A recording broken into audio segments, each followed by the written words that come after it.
Is there some other mistakes? Like, Oh, there's too many. You want me to spend more time with you? I can show you errors in the uh, Quran if you want. oh, You want me to show you? sure. Man, you really like pain, don't you? I don't know, man, what to tell you. Okay. And if you want me to go into the commentators, I'll be more than happy because I know how Muslims try to spin it. Doesn't work. I can go into Tabari, I can go into narrations to attribute it to Ibn Abbas and others, and they all had problems with these passages. But hold on, let me show it to you. I want you to pay attention to what it says. Let's follow the order. It is He who created for you all that is in the earth. Then, thumma is the Arabic word, He turned He to the heaven and fashioned it as seven heavens, and He is knower of all things. Now, since Muslims keep telling me the Quran is a scientific miracle and science confirms the Quran, and even Quran mentions the Big Bang. You've heard all these lies, right? Yeah, I've heard this. Yes. I'm glad you admit they're lies. Like No, I said, I can't admit that part. okay. Now, according to Big Bang cosmology, you Mhm. can't have the Earth before the heavens, right? Because the Earth is located in space. So their space is called heaven, right? Yeah.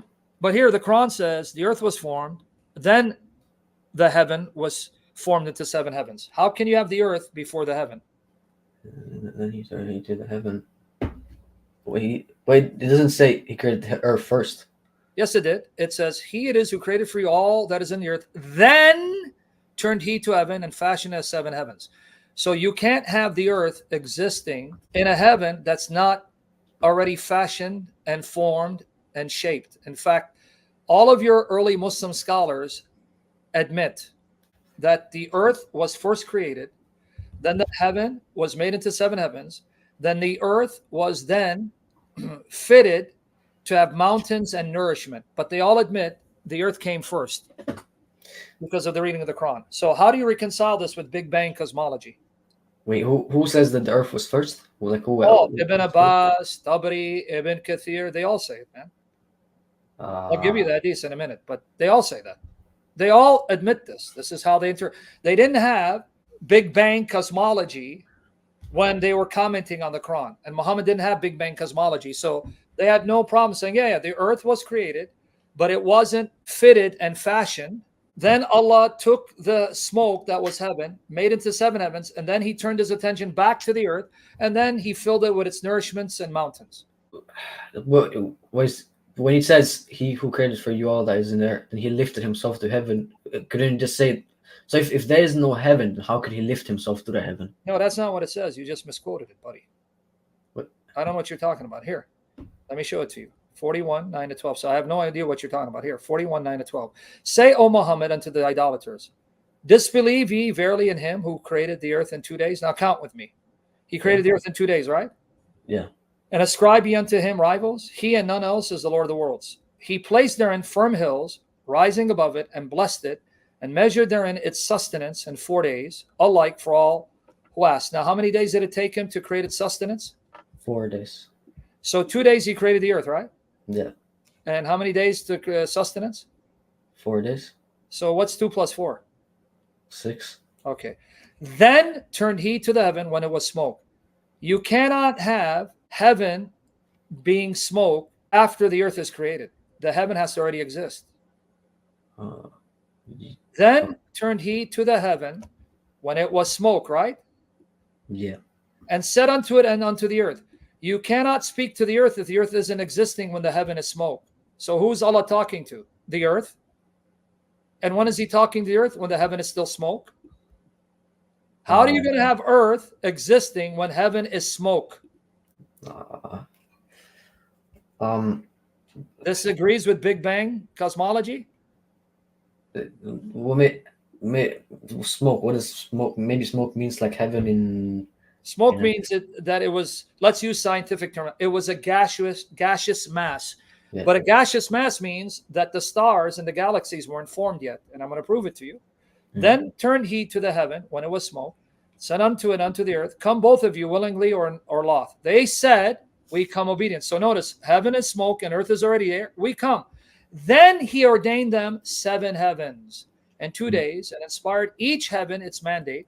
And we decked the nether, the lower heaven, with lamps. There you go. When the heaven was smoke, there were no galaxies, there were no universes. Then how could the earth exist?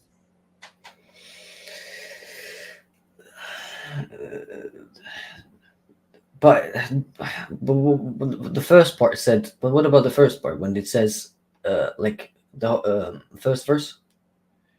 Okay, here is the first verse, verse 9, one more time.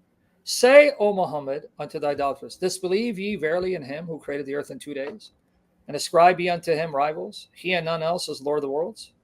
He placed therein firm hills, rising above it, and placed it and measured therein its sustenance in 4 days, alike for all who speak. Then, Thumma, after he had finished this, turned he to the heaven when it was smoke. You're still back to the same problem. You have the earth already existing when the heaven was smoke, and there were no galaxies, no stars, because it says, and said unto it and unto the earth. So the earth is already there, unless you're telling me Allah is talking to an imaginary earth that doesn't exist. Come, both of you. Both of you means heaven is there, earth is there, but heaven is there, smoke. So then when did he make the heaven into 7 heavens where you have stars, meaning lamps? Well, let's read. Then they said, we come obedient. Then, thumma, he ordained them 7 heavens in 2 days and inspired in each heaven its mandate. And we decked the nether heaven with lamps and render it inviolable. That is the measuring of the mighty, the knower. So again, according to Big Bang cosmology, how can you have the earth existing when the heaven is smoke? There are no galaxies because the earth itself exists in the galaxy. Maybe it's using like a poetical way to explain smoke, and it's like maybe it's just it's like a poetical way. Maybe it's like using like poetical, but yeah. Poetry is trying to tell you in poetic language the sequence of creation. Even if it's poetic, it's still giving you a sequence, right? Yeah. Okay, the sequence doesn't agree with science. Well, now, the contradiction, though. Yeah. Now, this is the one you're referring to. Now, this one would be more in line with science, but now it contradicts the Quran. Here, what do I mean?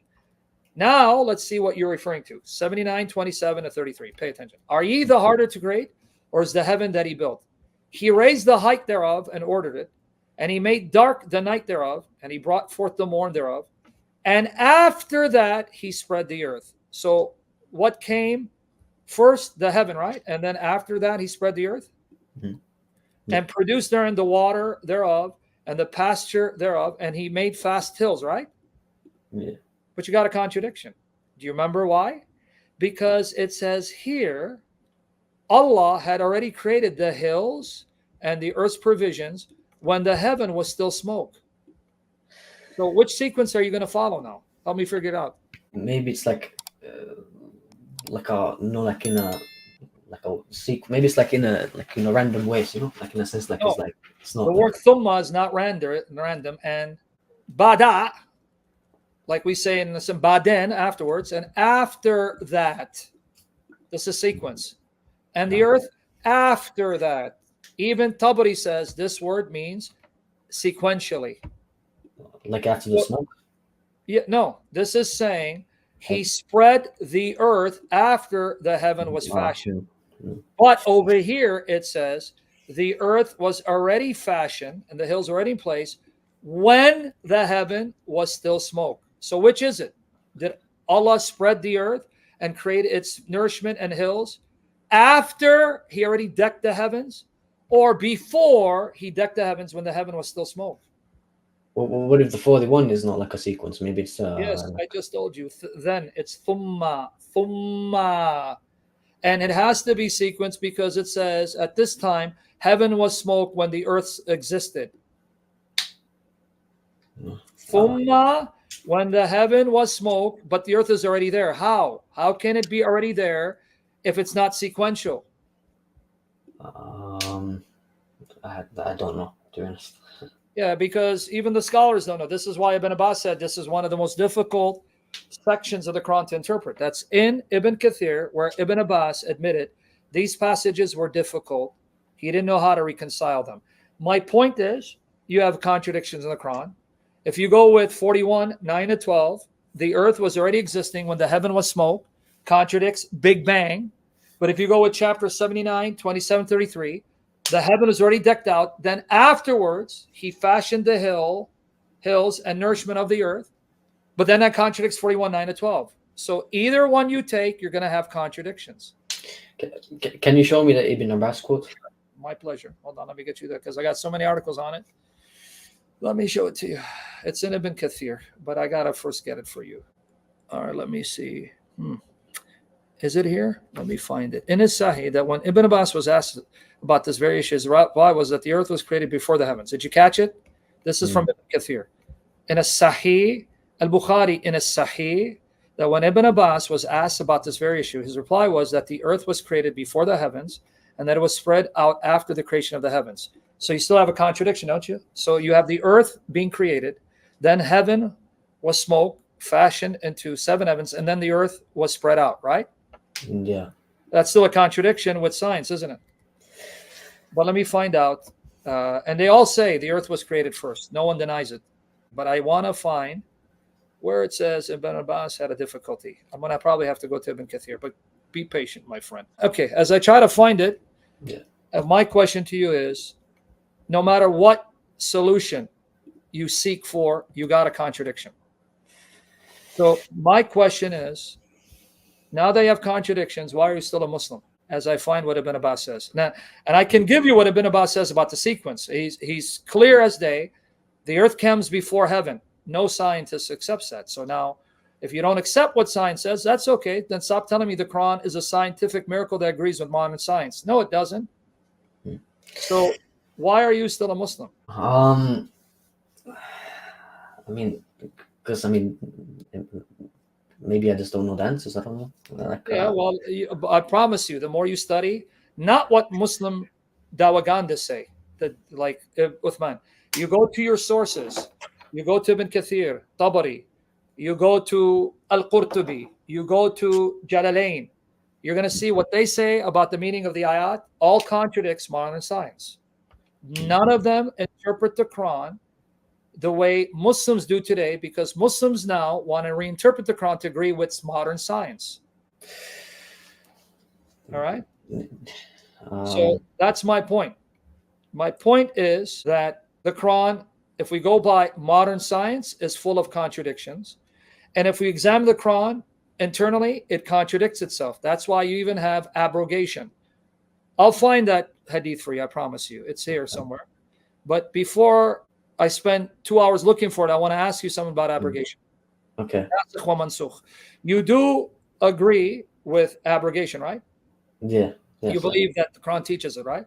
Yeah, it abrogates certain. Do you believe the Quran is the speech of Allah? Yes, I do. And it's uncreated, right? Yes. All right. So my question is, the entire Quran, every part of the speech of the Quran, it's perfect and flawless and equal, right? Because if it's all the speech of Allah, there is no part of Allah's speech that's better than another part of his speech, correct? Yes. You agree with that, right? Yeah, I would agree. Okay. And the ayat of the Quran, they are the speech of Allah, correct? Yes. Okay. Chapter 2, verse 106, Surah Al-Baqarah, 106. Nothing of our revelation do we abrogate or cause to be forgotten, but we bring in place one better or the like thereof, similar. Okay, now I'm going to ask you a question. You just said the entire Quran is the speech of Allah, and no part of Allah's speech is superior to another part, right? Yeah. But here it says there are some verses of the Quran that are better than others. How is that possible? Better in what sense? Any sense. How can any part of Allah's speech be better in any sense? Where was it, Rash? What article, Rash? He saw it. Which article? Okay, I think we found it. Hold on. So as you do that, my question to you is, how can any part of Allah's speech be better in any sense than another part?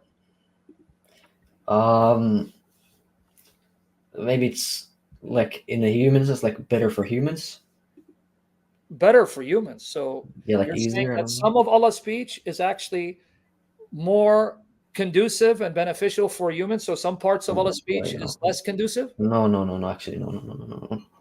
I retract that. No, I retract that. That doesn't sound right. Okay, so then which is it? I'm trying to figure it out.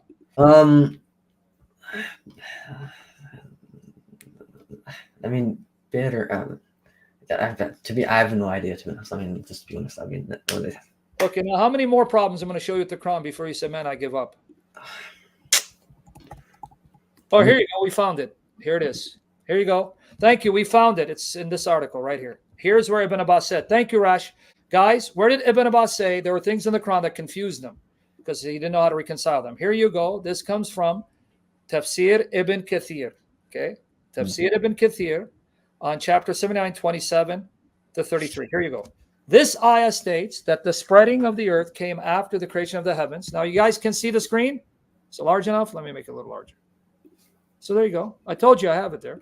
But, because I don't deal with Quran unless Muslims force me to. All right. Notice this ayah, 79, 27, 33, states that the spreading of the earth came after the creation of the heavens, but the earth itself was created before the heavens, according to some texts. Did you see what it's saying here? According to some verses of the Quran, the earth was created before the heavens, but here it says the heavens were built and then the earth was spread. This was the response of Ibn Abbas, as recorded by Al-Bukhari in his tafsir of this ayah and his Sahih.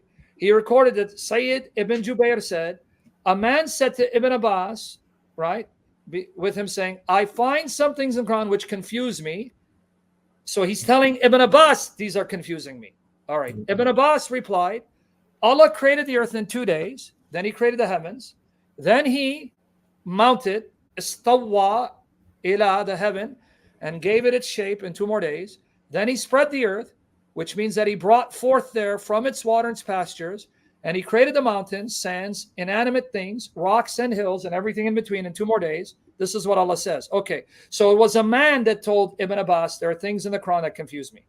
But there's somewhere else that this is also stated, and I could be certain it was Ibn Abbas himself that was confused. But be that as it may, I stand corrected. May God correct me. I'm not perfect. But here it says, a man says to Ibn Abbas, I'm reading the Quran, and there are things, not just one, things which confuse me. But now look at how Ibn Abbas reconciled it. Ibn Abbas, Muhammad's cousin, says, what did he create first? The heavens? No. Earth first. Yeah. Then what did he do? Heavens. And then the heaven, he gave it shape in 2 more days, right? Yeah. Then he spread the earth, which means that he brought forth there from its water and its pasture. Okay, now which scientist says the earth was created when the heaven was smoke? Because then where was the earth situated? And then the heavens were fashioned, and then the earth was then spread out with all its nourishments. Yeah, I mean, that no scientist says that. Okay, so, but this is Ibn Abbas, and this is Sahih narrations. It's not da'if. Sahih, meaning sound, authentically traced back to Ibn Abbas, and he's not the only one. So are you saying these Muslims did not know what they're talking about? No. I don't know, to be honest. And where did Ibn Abbas learn this? From Muhammad, right? He didn't make it up unless you're saying he's a liar or he received wahi. Did he receive revelation? No, he didn't. Okay, so that means if he's talking about creation, that means Muhammad had to have taught him, right? Unless it's his own interpretation, I don't know. But don't you find sound narrations where Muhammad prayed for Ibn Abbas that Allah would give him wisdom to know the Quran, and he was the most knowledgeable, one of the most knowledgeable in the Quran's interpretation? Yeah. Okay, so what do you mean? Even if it's interpretation, that's from the hikmah, the wisdom that Allah gave him, because when your prophet made dua for him, Allah make him wise to know the book. And it says Allah heard your prophet's dua for Ibn Abbas to know the Quran and its interpretation. That means he was one of the most knowledgeable when it comes to the meaning of the Quran. So are you saying that Allah inspired him to make a mistake in the exegesis of the Quran? No. Because if this is the wisdom that Allah gave him, because he's answering Muhammad's prayer for him, Allah make him knowledgeable about the things of the Quran. And it says his dua was accepted and Allah made him knowledgeable. That means this is wisdom that he received from Allah, and he's interpreting the Quran correctly. So his interpretation of the Quran doesn't agree with science. Yeah, I mean. So when are you going to give it up, man? When are you going to stop? Islam's not for you, buddy. And this is just, we're talking about the contradiction of the Quran, the mistakes in the Quran, the errors of the Quran, historically, internally. And again, one more time, I haven't even talked about the moral issue, because I don't want you to go until I want to see how far gone you are, or do you still have hope? Because I have some problems when I read the Quran, because the Quran is supposed to be carried out by Muslims till the last hour. And I'll get to that in a minute. But one more time, you believe the Quran is uncreated. It is the speech of Allah, and there's no part of Allah's speech that's better. So then how can one part of the Quran be better than another part? I don't know. Okay, that's good. You're honest. Your honesty will lead you to the truth, because God loves an honest heart, a humble heart, not a heart full of error or pride or arrogant.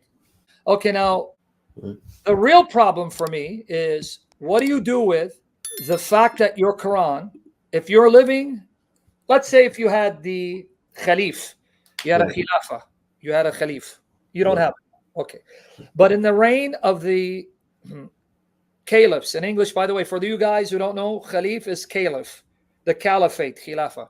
When you had the caliphs expanding Islam, they did certain things that today, if you have a bona fide caliph, you'd be allowed to do. So would you be okay if you had a caliph right now, like you did at the time of Muhammad, who, as he's spreading Islam from land to land, let's say he goes to a Christian land, they have three options: pay jizya, and you can be Christian, and you'll live under the rule of Islam, or become Muslim, and your blood will be unlawful for us to shed, or we fight. And then the Christians say we fight. Now remember, the Christians didn't attack the Muslims. The Muslims are coming and spreading Islam all over the world. This is a fact of history. So they come to a Christian nation, a country, they say, hey, we're here. Either you come under our rule, pay jizya, you can remain Christian, but under our rule, or we fight, and to the victor goes the spoils. So the Christians didn't come looking for Muslims. Muslims came looking for Christians. This is a fact historically. Just read your history. Syria, Shams, Jordan, Lebanon, Jerusalem, Iraq, Egypt. These places did not attack Muslims. Muslims came and expanded the rule of Islam and took over these places. Now, in war, they attack your land. Now, I want you to be honest with me. Let's say you're not a Muslim, you're a Christian. You're married. Your mom and dad are still alive. And the Muslims fight, and then they take your mom captive, your wife captive, your daughter captive, and they can have sex with them and sell them off. Are you okay with it? You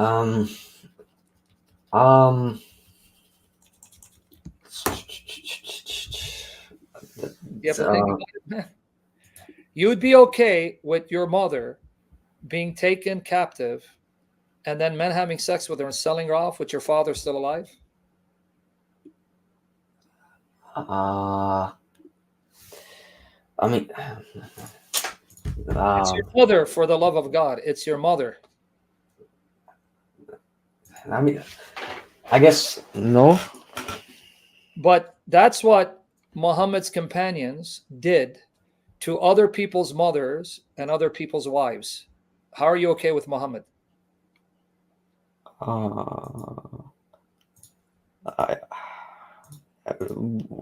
So what is Muhammad? I mean, what is, so what is one here? Surah Al-Nisa, ayah 24. Hilali Khan, if you want, you can even read Piqthal. It's telling you whom you cannot have sex with and whom you can have sex with. Pay attention. And all married women are forbidden to you. You can look at Piqthal or Hilali Khan. They're both Muslim. Also forbidden are women already married, except those captives and slaves whom your right hands possess. You know what that means? Yeah, like yeah. What does that mean? Explain it to me. Like you have like power over them. Power over them, but how do you have power over them? Either you buy them as slaves or you take them captives, right? Yeah. Okay, so what is it saying here? Can I have sex with a married woman? I mean, it doesn't say that.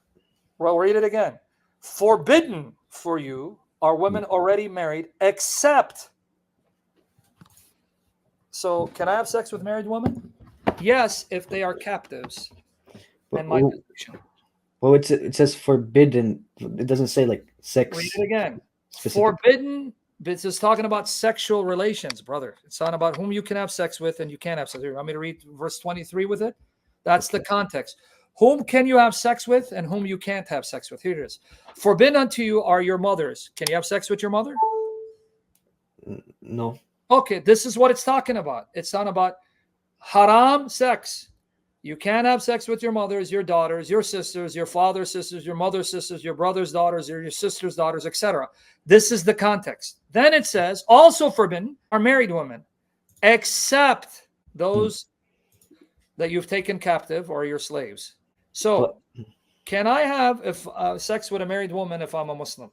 But is it like war situation? Okay, that's what I just gave you. They came and attacked your city and took your mother captive. She's married. So she's married, right? Yes. Okay, so if you're living at the time of Abu Bakr Umar and you are not Muslim and they attacked your village and they took your mother captive and your father's still alive, they had sex with her. You okay with this? No. Okay, but then why are you okay that your prophet's companions did this to thousands of people all over the world? This is what the ayah is about. Here, I'm going to show it to you. This is why the ayah supposedly was sent down, was revealed, supposedly. Okay? Because I don't believe this is revelation. Here it is. Here it is. Now let's see. What's the grading? Sahih. Okay. Sunan Abu Dawud, Book 11, Hadith 2150. Abu Sayyid al-Khudri said, the Apostle of Allah sent a military expedition to Autas. And Autas didn't attack them, by the way. They just came up on them and caught them by surprise. Anyway, on the occasion of the Battle of Hunain, they met their enemy and fought with them. They defeated them and took them captives. Some of the companions of Apostle of Allah were reluctant. They didn't want to do this because they were embarrassed. Were reluctant to have relations with the female captives because of what? Their pagan husbands. Because they were still married. Their husbands are alive. So Allah, the Exalted, sent down the Quranic verse, and all married women are forbidden unto you, save those captives whom your right hand possesses. This is to say they are lawful for them when they complete their waiting periods. So make sure they're not pregnant first. Yeah. So your prophet's companions did this with your prophet's approval. So your prophet allowed his companions to take married women, captives, and have sex with them and then sell them off. Why are you okay with Muhammad? I mean,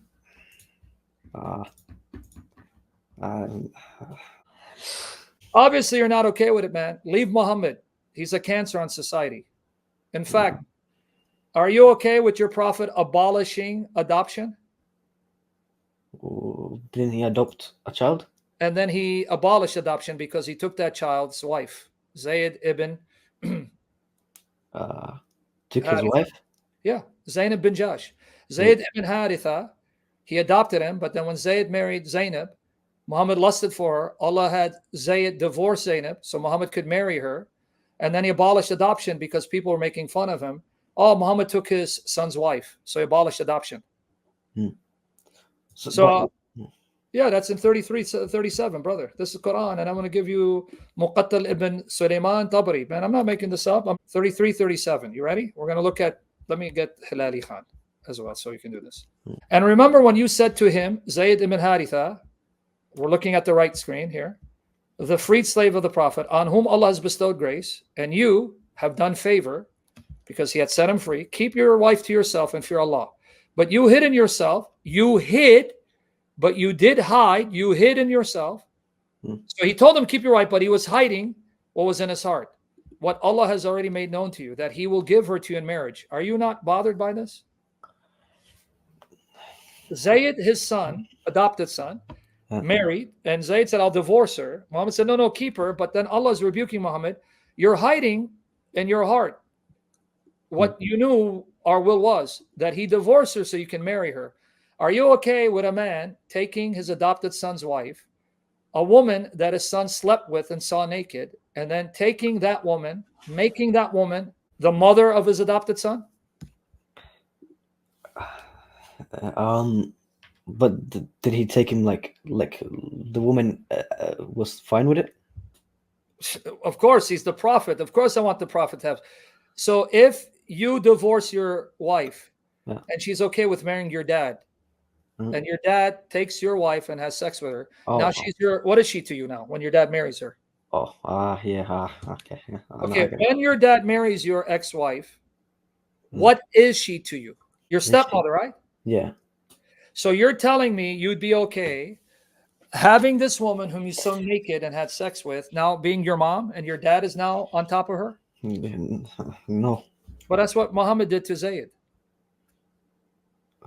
Uh, All right. Now, so then why did Allah have Muhammad do it? Now, salam, but you did hide in yourself what Allah has already made known to you, that he will give her to you in marriage, that which Allah will make manifest. You did fear the people. See, Muhammad was embarrassed. No, I can't marry her. People are going to say something.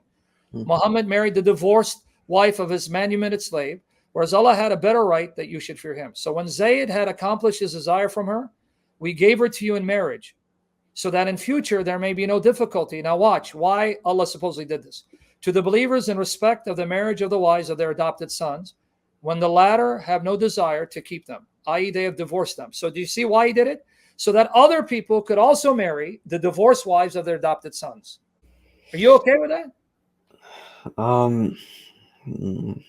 No. Then you're not a Muslim anymore. And by the way, right after this, Muhammad said no more adoption.